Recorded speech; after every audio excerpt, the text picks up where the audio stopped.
Bonjour, cette vidéo est destinée à des élèves de première spécialité maths, fonction du second degré. Alors, dans cet exercice, on nous demande, sans utiliser la calculatrice, associer chaque courbe, chaque fonction, la courbe représentative que lui correspond.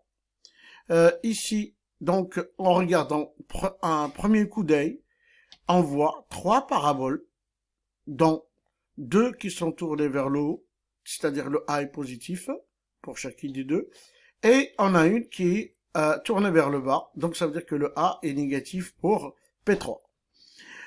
Alors, en regardant de près, ici pour les expressions de F, G et H, ce sont, donc, ils sont exprimés en forme canonique. Alors, forme canonique, on a vu en cours, c'est de la forme f de x égale a, x moins alpha au carré plus bêta. Et si on regarde, par exemple, on va détailler une par une. Alors, pour la fonction f, on a a égale moins 2.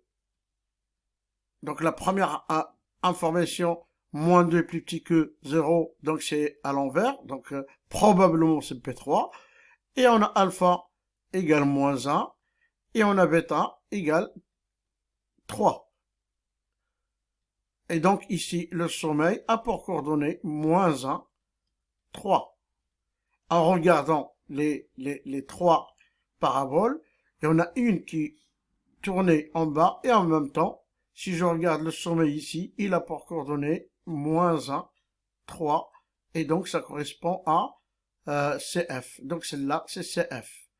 Et donc ici, je peux marquer P3. Donc il s'agit de la parabole P3.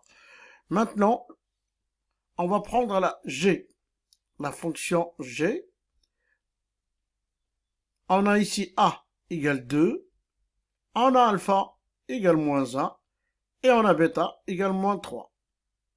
Donc déjà, le 2 étant positif, donc c'est une parabole tournée vers le haut, c'est une des deux ici, et puis le sommeil a pour coordonnées moins 1, moins 3, et donc la parabole, l'une des deux paraboles dont le sommeil égale moins 1, a pour coordonnées moins 1, 3, moins 3, pardon, ben c'est la P1. Donc celle-là, ça correspond à P1.